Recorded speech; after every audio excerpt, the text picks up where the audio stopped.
Dear students, last class में हम लोग unit 7 properties of bulk matter start किए थे, जिसका chapter 9 mechanical properties of solids हम लोग देखे थे, जिसमें फर्स्ट टॉपिक इंट्रोडक्शन हम लोग समझे थे।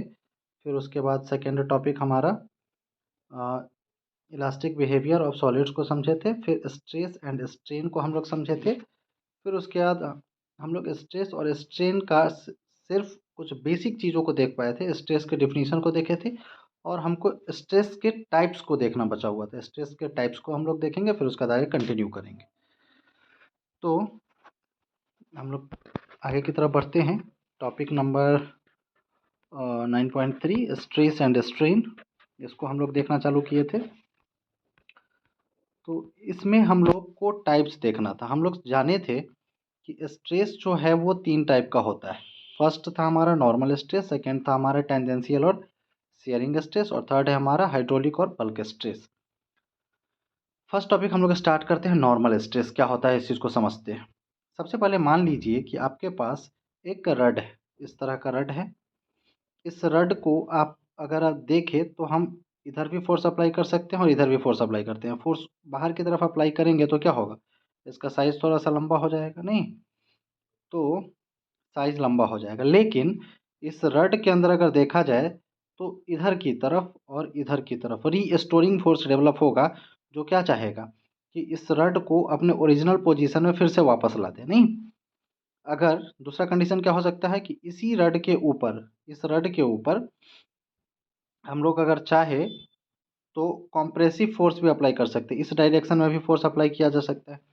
अंदर की तरफ अगर फोर्स अप्लाई किया जाए तो क्या होगा, इसका साइज छोटा हो जाएगा, नहीं इसका साइज छोटा हो जाएगा। तो उस कंडीशन में इसका साइज रिड्यूस होगा। लेकिन रिड्यूस होने के कंडीशन में क्या होगा, आप फोर्स किधर अप्लाई कर रहे हैं, अंदर की तरफ।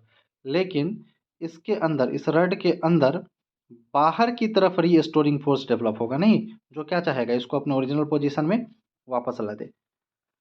तो रीस्टोरिंग फोर्स किसको बोलेंगे, हम लोग समझे थे। रीस्टोरिंग फोर्स वैसा फोर्स जो हम फोर्स अप्लाई कर रहे हैं, उस फोर्स के अपोजिट डायरेक्शन में जो फोर्स डेवलप होता है, उसको अपने ओरिजिनल पोजीशन में लाने के लिए जो फोर्स कोशिश कर रहा होता है, उसको हम लोग बोलते हैं रीस्टोरिंग फोर्स। नहीं तो जो रीस्टोरिंग फोर्स डेवलप हो रहा है, यहाँ भी रीस्टोरिंग फोर्स डेवलप हो रहा है, किधर, अंदर की तरफ।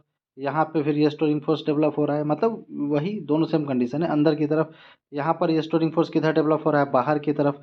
और कहाँ पर डेवलप हो रहा है रीस्टोरिंग फोर्स, पर यूनिट एरिया पर यूनिट एरिया पर डेवलप हो रहा है। नहीं तो हम लोग कल स्ट्रेस का डेफिनेशन पढ़े थे, restoring force developed per unit area is called stress. वही चीज़ यहाँ पर है नॉर्मल स्ट्रेस, कि अगर हम फोर्स अप्लाई कर रहे हैं परपेंडिकुलरली, तो उस कंडीशन में जो रीस्टोरिंग फोर्स डेवलप होगा पर यूनिट एरिया परपेंडिकुलरली, उसको हम लोग बोलेंगे नॉर्मल स्ट्रेस। तो इसको हम लोग देखते हैं, लिखे हुए कंडीशन को समझते हैं, सारी चीज़ों को डिटेल में फिर से। तो नॉर्मल स्ट्रेस का अगर हम डेफिनीशन देखें, नॉर्मल स्ट्रेस का डेफिनीशन अगर देखें तो restoring force acting per unit area perpendicularly. Restoring force जो डेवलप हो रहा है पर यूनिट एरिया के ऊपर, पर यूनिट एरिया के ऊपर रीस्टोरिंग फोर्स डेवलप हो रहा है, कैसे, परपेंडिकुलरली। तो इसको हम लोग बोलेंगे नॉर्मल स्ट्रेस। वही कंडीशन जो मान लीजिए कि रड है इस तरह का, जो ये एरिया है, इस यूनिट एरिया के ऊपर रीस्टोरिंग फोर्स जो, अगर मान लीजिए हम इधर फोर्स अप्लाई करें तो रीस्टोरिंग फोर्स अंदर की तरफ, अगर हम अंदर फोर्स अप्लाई करें तो रीस्टोरिंग फोर्स बाहर की तरफ। तो जो रीस्टोरिंग फोर्स डेवलप हो रहा है पर यूनिट एरिया के ऊपर, पर यूनिट एरिया के ऊपर, इसको हम लोग बोलेंगे normal stress. It is of two types, ये 2 टाइप का होता है। रीस्टोरिंग फोर्स जो पर यूनिट एरिया पर लग रहा होता है, एक बाहर की तरफ लग रहा होता है और एक अंदर की तरफ लग रहा होता है, जिसके कारण जो हमारा नॉर्मल स्ट्रेस है वो 2 तरह का होता है। एक टेंसाइल स्ट्रेस, और इसी का टेंसाइल स्ट्रेस का दूसरा नाम है लॉन्गिट्यूडनल स्ट्रेस, और दूसरा कॉम्प्रेसिव स्ट्रेस। तो दोनों को बारी बारी से देखते हैं। टेंसाइल स्ट्रेस या लॉन्गिट्यूडनल स्ट्रेस, इसका क्या कहना है, इसको समझिए। मतलब कोई रड है, इस रड पर अगर हम बाहर की तरफ फोर्स अप्लाई करें, मतलब इसके साइज को हम इंक्रीज करने के लिए अगर इस पर बाहर की तरफ फोर्स अप्लाई करें, तो इसमें टेंसाइल स्ट्रेस या फिर कहिए लॉन्गिट्यूडनल स्ट्रेस डेवलप होगा। नहीं तो इसको हम लोग देखते हैं। When two equal and opposite forces, जब दो इक्वल और opposite forces are applied at the ends of a circular rod, अगर किसी सर्कुलर रड के दोनों छोर पर इक्वल और अपोजिट फोर्स अप्लाई किया जाए, मतलब मान लीजिए कि हमारे पास एक रड है जिसके दोनों छोर पर इक्वल और अपोजिट फोर्स अप्लाई किया जाए टू इंक्रीज इट्स लेंथ, इसके लंबाई को बढ़ाने के लिए, इसके लंबाई को बढ़ाने के लिए अप्लाई किया जाए, then a restoring force acting in opposite direction of applied force perpendicularly to the cross section area is known as tensile stress। मतलब कहने का मतलब ये है कि अगर हम किसी, जैसे मान लीजिए कि हमारे पास कोई रड है, इसके दोनों छोर पर हम इक्वल और अपोजिट फोर्स अप्लाई करेंगे, तो इक्वल और अपोजिट फोर्स अप्लाई करने के बाद इसका लेंथ बढ़ेगा। नॉर्मल सी बात है कि मान लीजिए कि पहले इसका लंबाई एल था, अब बढ़ के कितना हो जाएगा एल प्लस, मान लेते हैं कि डेल्टा एल, मान लीजिए कि इसका लंबाई जो है सो लेंथ जो है सो कुछ बढ़ गया, नहीं तो लेंथ बढ़ के इसका लेंथ हो गया एल प्लस डेल्टा एल, और जो फोर्स हम इधर अप्लाई कर रहे हैं तो इस पर रीस्टोरिंग फोर्स अंदर की तरफ लग रहा होगा, तो जो रीस्टोरिंग फोर्स इसमें डेवलप हो रहा है पर यूनिट एरिया के ऊपर, जो इसमें रीस्टोरिंग फोर्स डेवलप हो रहा है पर यूनिट एरिया के ऊपर, इसको हम लोग बोलेंगे टेंसाइल स्ट्रेस। अगर इसका हम डिफिनीशन के अकॉर्डिंग अगर फॉर्मूला देखें तो टेंसाइल स्ट्रेस क्या हो जाएगा, जो रीस्टोरिंग फोर्स डेवलप हो रहा है, जो रीस्टोरिंग फोर्स अगर हम बाहर लगा रहे हैं तो अंदर की तरफ जो रीस्टोरिंग फोर्स डेवलप हो रहा है पर यूनिट एरिया के ऊपर, पर यूनिट एरिया के ऊपर, इसको हम लोग बोलेंगे टेंसाइल स्ट्रेस। उम्मीद है आप समझ रहे हैं सिचुएशन को, एक बार और जल्दी से समझ लेते हैं। मतलब किसी ऑब्जेक्ट के साइज को इंक्रीज करने के लिए, इसके लेंथ को बढ़ाने के लिए अगर इस पर फोर्स अप्लाई किया जाए तो इस पर अंदर की तरफ एक रीस्टोरिंग फोर्स डेवलप होता है, वो रीस्टोरिंग फोर्स पर unit area is called tensile stress या फिर लॉन्गिट्यूडनल स्ट्रेस। ठीक है, दूसरा है हमारा कॉम्प्रेसिव स्ट्रेस। कॉम्प्रेसिव स्ट्रेस नाम से ही क्लियर है क्या, कि जब मान लीजिए कि इसी इसी सिचुएशन को देखिए, मान लीजिए कि हमारे पास एक रड है जिसके साइज को हम घटाना चाहते हैं, तो इसको हम क्या करेंगे, कंप्रेस करेंगे। तो अगर आप कंप्रेस करना चाहेंगे, उसको अगर आप कंप्रेस करेंगे दोनों तरफ से उसको कंप्रेस किया जाए तो इसका साइज घटेगा, लेकिन इसमें रीस्टोरिंग फोर्स किधर डेवलप होगा, बाहर की तरफ डेवलप होगा, नहीं तो रीस्टोरिंग फोर्स जो बाहर की तरफ डेवलप होगा वो रीस्टोरिंग फोर्स, और जिस एरिया पे ये रीस्टोरिंग फोर्स लग रहा है वो एरिया, रीस्टोरिंग फोर्स पर यूनिट एरिया को हम लोग क्या बोलेंगे, उसको हम लोग बोलेंगे कॉम्प्रेसिव स्ट्रेस। तो हम लोग देखते हैं क्या हम लोग लिखें कि when two equal and opposite forces are applied at the two ends of a rod, अगर दो इक्वल और अपोजिट फोर्स अप्लाई हो रहा हो किसी रड पे टू डिक्रीज इट्स लेंथ, दो इक्वल और अपोजिट फोर्स डेवलप हो रहा हो यानी लग रहा हो, कब कहाँ लग रहा हो, इसके साइज को डिक्रीज करने के लिए लग रहा हो। मतलब जो ऑब्जेक्ट है उसके साइज को डिक्रीज करने के लिए दो इक्वल और अपोजिट फोर्स लग रहा हो, तो उस कंडीशन में जो रीस्टोरिंग फोर्स डेवलप होगा, मतलब हम जो फोर्स अप्लाई करेंगे उसका अपोजिट डायरेक्शन में जो फोर्स डेवलप होगा पर यूनिट एरिया के ऊपर, उसको हम लोग बोलेंगे कॉम्प्रेसिव स्ट्रेस। नहीं, when two equal and opposite forces are applied at the two ends of a rod to decrease its length, जब दो इक्वल और अपोजिट फोर्स अप्लाई किया जाएगा किसी रड के ऊपर इसके लेंथ को डिक्रीज करने के लिए, then restoring force developed per unit area, तब जो रीस्टोरिंग फोर्स डेवलप होगा पर यूनिट एरिया के ऊपर, पर unit area of cross section, इसको हम लोग क्रॉस सेक्शनल एरिया बोलते हैं, क्रॉस सेक्शनल एरिया के ऊपर is known as compressive stress, इसको हम लोग क्या बोलते हैं, कॉम्प्रेसिव स्ट्रेस बोलते हैं। ठीक है, वही चीज़ यहाँ पे हम लोग देख रहे हैं फिगर के रूप में। मान लीजिए कि हमारे पास एक इतना बड़ा रड है, इस पे इसको हम लोग कंप्रेस कर रहे हैं इधर से भी और इधर से भी, कंप्रेस करने के बाद इसका साइज़ क्या होगा, छोटा हो जाएगा, मतलब लेंथ इसका डिक्रीज हो जाएगा। तो कंप्रेसिव स्ट्रेस हम लोग किसको बोलेंगे, जो रीस्टोरिंग फोर्स डेवलप हो रहा है पर यूनिट एरिया के ऊपर, इसको हम लोग बोलेंगे कंप्रेसिव स्ट्रेस। ठीक है, फिर जो सेकेंड टाइप था हमारा स्ट्रेस का वो क्या है, सेकेंड टाइप है टेंजेंशियल स्ट्रेस, और इसी को हम लोग बोलते हैं सियरिंग स्ट्रेस। टेंजेंशियल स्ट्रेस बोलिए या फिर सियरिंग स्ट्रेस बोलिए, दोनों एक ही चीज़ है। इसको हम लोग पहले फिगर की सहायता से ही समझते हैं, उसके बाद आप इसका डिफिनेशन वगैरह देखेंगे। देखिए, मान लीजिए कि हमारे पास एक क्यूब है, क्यूब शुरू में कैसा है, कुछ इस तरह से, शुरू में कुछ इस तरह से सीधा है। मान लीजिए कि यहाँ पे इस सरफेस पे हम इधर फोर्स अप्लाई करें, इधर फोर्स अप्लाई करें, मान लीजिए कि ये रबर का क्यूब बना हुआ है, तो क्या संभावना है कि ये जो सीधा है, ये जो आपका सीधा है वो सीधा नहीं रह के ये वाला जो लाइन है, ये वाला लाइन टेढ़ा होकर इधर आ गया, ये वाला लाइन टेढ़ा होकर इधर आ गया, मतलब ये चारों लाइन टेढ़ा होकर कुछ इधर आ गया, जो हमारा क्यूब है वो क्यूब हमारा कुछ अब ऐसा हो गया, मतलब टेढ़ा हो गया, इधर कुछ थीटा एंगल पे डेविएट हो गया फोर्स अप्लाई होने के कारण। समझ रहे हैं? जो आप यहाँ पे फिगर में देख पा रहे हैं। तो यहाँ भी हम लोग फोर्स अप्लाई कर रहे हैं, फोर्स अप्लाई होने के कारण क्या हो रहा है, फोर्स अप्लाई होने के कारण यहाँ पे इसके शेप में चेंज आ जा रहा है, नहीं? तो देखिए यहाँ पे आप देख पा रहे हैं कि शुरू में ये स्ट्रेट रहा होगा, फोर्स अप्लाई करने के कारण ये बेंड हो गया और यहाँ जो एंगल बन रहा है वो एंगल थीटा है। तो जब इसको इधर फोर्स अप्लाई किया जा रहा होगा तो इधर भी इस पे फोर्स अप्लाई हो रहा है, जो इसको ऊपर उठने से भागने से रोक रहा है, नहीं? तो जब इस पे इधर फोर्स अप्लाई किया जा रहा हो तो पीछे की तरफ भी फोर्स अप्लाई हो रहा है, जिसको हम लोग बोल सकते हैं क्या, ऐसे उन सारे कंडीशन में बोल रहे थे रीस्टोरिंग फोर्स। उसी तरह इसको भी हम लोग बोल सकते हैं रीस्टोरिंग फोर्स पर unit area is called tangential stress. एक बार इसको हम लोग देखते हैं, इसके डिफिनीशन को समझते हैं। When a deforming force acts tangentially to the surface of a body, जब एक बॉडी पर डिफॉर्मिंग फोर्स लगे, डिफॉर्मिंग फोर्स किसको बोलते हैं, वैसा फोर्स जो उसको डिफॉर्म करने का कोशिश करता है, उसको डिस्टर्ब करने का, उसके शेप में बदलाव लाने का कोशिश करता है बॉडी के, due to which change in shape takes place, मतलब जिसके कारण बॉडी में चेंज टेक्स प्लेस करता है, मतलब बॉडी में चेंजेस आता है without changing in its volume, मतलब इसके वॉल्यूम में बदलाव आए बिना इसके शेप में बदलाव ला देता है। मतलब यहाँ जो फोर्स अप्लाई हो रहा है, यहाँ जो फोर्स अप्लाई हुआ है, इस फोर्स के कारण इसका शेप में बदलाव आया है, तिरछा हो गया है, लेकिन इसका वॉल्यूम सेम रहेगा। वॉल्यूम करने का मतलब बूझ रहे हैं? मान लीजिए कि अगर इसका वॉल्यूम 1000 सेंटीमीटर क्यूब रहा होगा तो अभी भी कितना होगा, 1000 सेंटीमीटर क्यूब ही हो, नहीं? तो जो इसका वॉल्यूम है वो सेम रहेगा, लेकिन इसका शेप में बदलाव आ जाएगा, आकृति बस इसका टेढ़ा हो जाएगा। ठीक है। दिस टेंजेंशियल फोर्स अप्लाइड पर unit area is called tangential stress.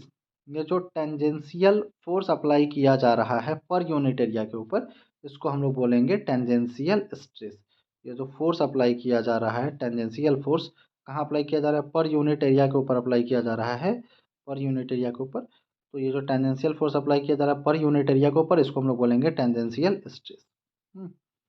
फिर in this situation upper face is deformed by angle theta from its original position। तो ये आप देख पा रहे हैं कि इसका जो अपर पोजीशन है वो यहाँ पर थीटा एंगल से इधर आगे की तरफ आ गया है, नहीं? तो ये हमारा कंडीशन था टेंजेंशियल स्ट्रेस का। तो टेंजेंशियल स्ट्रेस किसको बोलेंगे, जो हमारा डिफॉर्मिंग फोर्स लग रहा है पर यूनिट एरिया के ऊपर, force acting per unit area is called tangential stress. ठीक है। फिर थर्ड और लास्ट है हमारा हाइड्रोलिक स्ट्रेस और बल्क स्ट्रेस। हाइड्रोलिक स्ट्रेस और बल्क स्ट्रेस को भी हम लोग पहले फिगर की सहायता से समझते हैं, उसका डेफिनेशन को देखेंगे। इसमें भी हमारा दो कंडीशन है। देखिए, मान लीजिए कि हमारे पास कोई एक स्फेरिकल शेप है, मान लीजिए फुटबॉल है। फुटबॉल को आप इस तरह से हर तरफ से कंप्रेस कर रहे हैं, दबा रहे हैं। तो मान लीजिए कि ये हमारा स्पंज का बना हुआ फुटबॉल है। स्पंज का बना हुआ फुटबॉल, स्पंज को आप दबाएंगे तो क्या होता है, वो कंप्रेस हो जाता है। मान लीजिए स्पंज से बना हुआ फुटबॉल है, जिसको हम दबा रहे हैं तो उसका साइज छोटा हो गया, कंप्रेस हो गया। मान लीजिए कि हमारे पास एक क्यूब है जो स्पंज से बना हुआ है, इसको भी हम लोग हर तरफ से कंप्रेस कर रहे हैं, हर तरफ से दबा रहे हैं, तो दबाने के बाद क्या होगा, ये भी मान लीजिए कि छोटा हो गया। ठीक है। तो यहाँ पर आप क्या ऑब्जर्व कर पा रहे हैं कि फोर्स अप्लाई करने के बाद इसके वॉल्यूम में चेंज आ जा रहा है, शेप में कोई बदलाव नहीं आ रहा। मतलब ये मान लीजिए कि स्फेरिकल है तो कैसा है, स्फेरिकल ही है। जो क्यूब जैसा है तो ये भी कैसा है, क्यूब जैसा ही है। इसके शेप में बदलाव नहीं आ रहा है, इसके वॉल्यूम में बदलाव आ जा रहा है। ठीक है। तो इसको नाम दिया जा रहा है हाइड्रोलिक स्ट्रेस या फिर बल्क स्ट्रेस। ठीक, तो उसको हम लोग समझते हैं इसके डेफिनेशन के अकॉर्डिंग। देखिए, if a uniform force is applied from all sides of body, अगर किसी बॉडी के हर तरफ से, हर साइड से यूनिफॉर्म फोर्स अप्लाई किया जाए, ऐसा नहीं है कि एक तरफ इधर बहुत ज़्यादा फोर्स दबा करती है, इधर कम करती है, तो शेप में इक्वल चेंज नहीं आएगा। हर तरफ से यूनिफॉर्म फोर्स अप्लाई किया जा रहा है किसी भी बॉडी के ऊपर, then the stress in opposite direction of applied force is called hydraulic stress. अब मान लीजिए इसको आप इधर दबाएंगे तो ये इसके अंदर फोर्स डेवलप होगा, जो क्या चाहेगा कि हम बाहर की तरफ जाए, नहीं? तो उसके अंदर जो फोर्स डेवलप होगा, जो चाहेगा हम बाहर की तरफ जाए, तो जो फोर्स डेवलप हो रहा है पर यूनिट एरिया के ऊपर, उसको हम लोग बोलेंगे हाइड्रोलिक स्ट्रेस या फिर बल्क स्ट्रेस। ठीक, एक बार और देखते हैं। If uniform force is applied from all sides of a body, एक बॉडी के हर साइड से अगर उस पर यूनिफॉर्म फोर्स अप्लाई किया जाए, then stress in opposite direction of applied force is called hydraulic stress. तो जो फोर्स डेवलप होगा, मतलब हर तरफ से जो फोर्स डेवलप होगा उस अप्लाइड फोर्स के कारण पर यूनिट एरिया के ऊपर, उसको हम लोग बोलेंगे हाइड्रोलिक स्ट्रेस या फिर bulk stress. In this condition there is a change in volume but not change in geometrical shape. इस कंडीशन में वॉल्यूम में चेंज आता है, लेकिन उसका जो ज्योमेट्रिकल शेप है, अगर ये स्फेयर है तो स्फेयर ही रहना है, और ये अगर वॉल्यूम क्यूब है तो ये क्यूब ही रहेगा, कोई चेंज नहीं आएगा। नहीं, तो यहाँ पे अगर हम देखें तो चेंज इन वॉल्यूम कितना हुआ है, मान लीजिए कि डेल्टा भी चेंज इन वॉल्यूम हुआ है। ये हमारा ओरिजिनल वॉल्यूम है चारों तरफ से, और ये हमारा चेंज इन वॉल्यूम को दिखाए हुए हैं, फोर्स अप्लाई हो रहा है हर तरफ से। नहीं, यहाँ भी सेम कंडीशन है, हर तरफ से यूनिफॉर्म फोर्स अप्लाई हुआ है, जिसके कारण इसका साइज छोटा हो गया। ठीक है, अब इस पे बेस्ड हम लोग कुछ क्वेश्चन को करेंगे। जो फार्मूलाज आप देखे हैं उस फार्मूला के आधार पे ये क्वेश्चन है, जिस क्वेश्चन को मैं समझाता हूँ। क्वेश्चन को बनाना आपको खुद से है, क्वेश्चन को समझा देते हैं कि आपको बनाना कैसे। Calculate the value of stress in a wire, एक वायर में स्ट्रेस का वैल्यू को आपको कैलकुलेट करना है। Of steel having radius of 2 mm, एक स्टील का रड है या कहिए वायर है, स्टील का वायर है जिसका रेडियस है 2 mm। तो रेडियस को आपको मिलीमीटर से किस में चेंज करना होगा, मीटर में। तो मिलीमीटर को 10 से डिवाइड कीजिएगा तो वो कन्वर्ट हो जाएगा सेंटीमीटर में, और सेंटीमीटर को आप 100 से डिवाइड कीजिएगा तो कन्वर्ट हो जाएगा मीटर में। तो आप 2 को अगर 1000 से डिवाइड करेंगे तो वो कन्वर्ट हो जाएगा मीटर में, आप मीटर में पहले कन्वर्ट कर लीजिएगा। When 10 kilo Newton force is applied on it, जब 10 किलो न्यूटन का फोर्स इस पर अप्लाई किया जाता है तब, तो फोर्स का वैल्यू किस में दिया हुआ है, किलो न्यूटन में। तो 1 किलो न्यूटन में 10 किलो न्यूटन, तो 1 किलो न्यूटन में 1 किलो, किलो का मतलब क्या होता है 1000। तो 10 गुना किलो का मतलब क्या हो जाएगा 1000। 10 को आप 1000 से मल्टीप्लाई कर दीजिएगा तो इतना न्यूटन फोर्स अप्लाई किया जा रहा है। और किसके ऊपर, तो वो जो 2 mm है वो 2 mm को आप कन्वर्ट कर लेंगे मीटर में, उसके ऊपर। तो स्ट्रेस का फॉर्मूला आपको पता है क्या है, formula force equal stress equal to, stress को हम लोग किसी से डिनोट करते हैं, कल हम लोग देखे थे सिग्मा से। सिग्मा इक्वल टू क्या हो जाएगा, force acting per unit area. Force हमारा कितना है, ये जो 10 किलो न्यूटन हो 10 किलो न्यूटन, और एरिया। तो एरिया आप कैसे फाइंड करेंगे, एरिया मान लीजिए कि हमारा स्टील का वायर है, तो इसका इसका एरिया कैसा है, सर्कुलर है। तो सर्किल का एरिया पाई आर स्क्वायर से आप इसको डिवाइड कर देंगे। यहाँ जो एरिया है उसका मतलब पाई आर स्क्वायर, आर का वैल्यू आपको पता है और पाई का वैल्यू आपको पता है, डाल दीजिएगा, कैलकुलेट कीजिएगा, आंसर आ जाएगा जो आपको यहाँ पर है, वो आंसर आपको इतना आ जाएगा। क्वेश्चन नंबर 2 है, A tangential force of 1.5 into 10 to the power 8 Newton is applied on the upper surface of a cube whose side is 1 meter। एक टेंजेंशियल फोर्स अप्लाई किया जा रहा है इतना, किसके ऊपर अप्लाई किया जा रहा है, एक क्यूब के ऊपर, जिस क्यूब का साइड कितना है 1 मीटर है। तो फाइंड द टेंजेंशियल स्ट्रेस। तो टेंजेंशियल स्ट्रेस आपको पता करना है, कैसे पता करेंगे, अभी हम लोग देखे थे टेंजेंशियल स्ट्रेस का, force acting per unit area. तो फोर्स का जो भी वैल्यू दिया हुआ है वो फोर्स का वैल्यू ऊपर डाल दीजिएगा, और एरिया, इसका आप एरिया कैसे निकालेंगे, इसका सारा साइड 1 मीटर है। तो आप सोचिए ये भी 1 मीटर है, ये भी 1 मीटर है, तो इसका एरिया कितना हो जाएगा, 1 इंटू 1 हो जाएगा, 1 मीटर स्क्वायर एरिया हो जाएगा। नहीं, तो हमारा जो क्वेश्चन है उसके according force by area, force का वैल्यू इतना है, उसको आप एरिया से डिवाइड करेंगे तो आ जाएगा आपका टेंजेंशियल स्ट्रेस। नहीं, तो क्वेश्चन नंबर 3 है, if a force of 12 Newton is applied on A cylindrical wire. हमारे पास एक वायर है जो किस शेप का है, सिलेंड्रिकल शेप का है। इसके ऊपर कितना फोर्स अप्लाई किया जाता है, 12 न्यूटन फोर्स अप्लाई किया जाता है। कुछ वॉल्यूम इज 154 सेंटीमीटर क्यूब, और इसका जो वॉल्यूम है वो वॉल्यूम कितना दिया हुआ है, इसका वॉल्यूम क्या होता है, सिलेंडर का वॉल्यूम होता है पाई आर स्क्वायर एच, जो बराबर कितना के दिया हुआ है 154 सेंटीमीटर क्यूब के बराबर दिया हुआ है। नहीं, and it's height is 7 centimetre, और इसका जो हाइट है वो कितना दिया हुआ है 7 सेंटीमीटर दिया हुआ है। देखिए ध्यान दीजिएगा, यहाँ पे ये भी सेंटीमीटर क्यूब में ही है, ये भी सेंटीमीटर में है, तो हम लोग इसको चेंज करने नहीं जा रहे हैं, हम लोग इसको मीटर में फिलहाल कन्वर्ट नहीं करेंगे, फ्यूचर में जरूरत हो तो कन्वर्ट कर सकते हैं। तो पूछ रहा है find the compressive stress. Compressive stress आप कैसे पता करेंगे, compressive stress, stress equal to क्या हो जाएगा, force acting per unit area.